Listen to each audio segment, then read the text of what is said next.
লোকের বাচ্চা, এখানে আয়। আমাকে বলছেন? হ্যাঁ তোকে বলছি, এখানে আয়। এই এখানে ফয়েজ চৌধুরীর বাসা কোথায়? ফয়সুদের বাসা? ফয়সুদের বাসা যাবেন কেন আমাকে বলুন, আমি বলতেছি। আমাদের যেই কাজই থাকুক তোকে কেন বলতে যাবো? আর তোকে যেটা জিজ্ঞাসা করছি সেটাই বল। আরে আপনি এইভাবে কেন কথা বলতেছেন? আর আপনাকে বলছি ফয়সুদের বাসা কেন যাবেন আমাকে বলেন, আমি আপনাকে অ্যাড্রেসটা বলে দিচ্ছি। তোর সাহস তো কম না, তুই আমাদের মুখে মুখে তর্ক করিস। দেখেছিস ভাইয়া? এই ছোট লোকের বাচ্চা, তুই মুখে মুখে এত কথা বলছিস কেন? হ্যাঁ, তোকে আমার বোন যেটা কোশ্চেন করেছে সেটার অ্যান্সার দে। ফয়েজ চৌধুরীর বাসা কোথায় সেটা বল। আমি তো বললাম, আমাকে আপনি বলেন যে ওনার বাসায় কি কাজ, আমাকে বললে আমি আপনাকে অ্যাড্রেসটা বলে দিব। কিন্তু তা না বলে আপনি আমার সাথে খারাপ ব্যবহার করতেছেন কেন? এই তোর মতো 2 টাকার ছোট লোকের বাচ্চা কৃষককে আমি কি বলবো রে? শোন, তোকে যেটা জিজ্ঞাসা করেছি ফয়েজ চৌধুরী বাসা কোথায় সেটার অ্যান্সার তুই দে, বুঝতে পেরেছিস? এছাড়া কোনো বাড়তি কোশ্চেন করবি না। তোকে যেটা বলতে বলেছি সেটাই বল। আমি বলবো না। আমি কেন বলবো?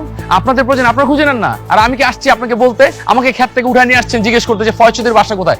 আর যেহেতু আপনাদের এতই প্রয়োজন আপনারা নিজে খুঁজে নেন না।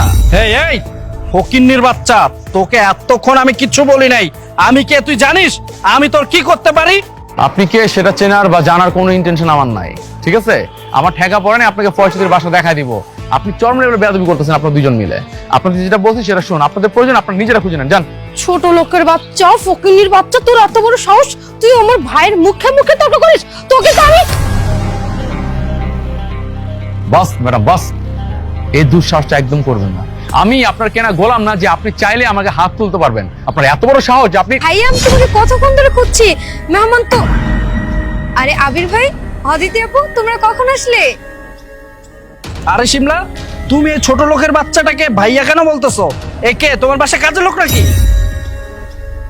আপনারা এসব কি বলছেন? উনি তো আমার ভাইয়া ফয়েজ চৌধুরী। হোয়াট? উনি ফয়েজ চৌধুরী? কি বলছো এসব বাজে বাজে কথা? আর উনি যদি ফয়েজ চৌধুরী হয়ে থাকে তাহলে এখানে খেতে কাজ করছে কেন? হ্যাঁ তাই তো, উনি যদি তোমার ভাই হয়ে থাকে তাহলে খেতে কেন কাজ করতেছে? আমি তো কিছুই বুঝতেছি না। আমি বলছি, আসলে হচ্ছে কি, আমি গত সপ্তাহে লন্ডন থেকে পড়াশোনা শেষ করে আসছি। আর সকালে ঘুম থেকে উঠে দেখলাম যে আমাদের সবজি ক্ষেতটা ময়লা হয়ে আছে, সেখানে ঘাস জমে আছে। তাই ভাবলাম নিজের কাজটা নিজে করি, পরিষ্কার করি। আসলে লন্ডনে হয় কি, সবাই নিজেদের কাজ নিজেরাই করে, তাই আমার অভ্যাস হয়ে গেছে। আর আমি খুব ভালো করে জানতাম যে আজকে সকালবেলা আপনি আর আপনার বোন আমাকে দেখার জন্য আসতেছেন। আর তাই ইচ্ছে করে এইসব ড্রেস পরে এখানে দাঁড়িয়েছিলাম। আর আপনাদেরকে একটু পরীক্ষা করা উচিত যে আপনারা গরিব মানুষকে কিভাবে সম্মান করেন, তাই না? আর দেখুন, সবকিছু আমার চোখের সামনে। আপনি যখনই দেখলেন যে একটা গরিব কৃষক এখানে দাঁড়িয়ে আছে এইসব নর্মাল কাপড় পরে, তখন আপনারা আমার সাথে যা ইচ্ছে তাই ব্যবহার করলেন। আর যখন পরিচয় পেয়েছেন যে আমি ফয়েজ চৌধুরী, তখন আপনাদের কথাটাই ঘুরে গেল।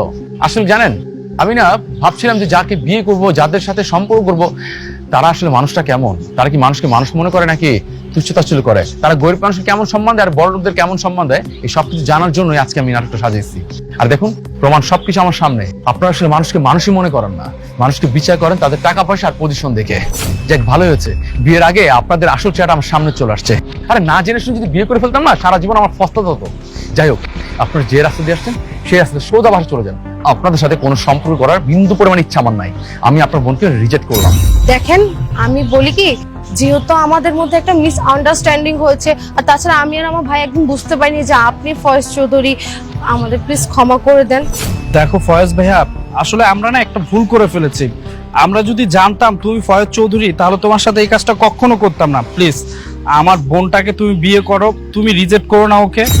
দেখুন ভাইয়া, কথা বাড়িয়ে কোনো লাভ নাই। আমি চাই না আপনাদের সাথে খারাপ ব্যবহার করতে, যেটা আপনারা আমার সাথে করেছেন। ভালো এইটা হবে আপনারা এখান থেকে এখন চলে যান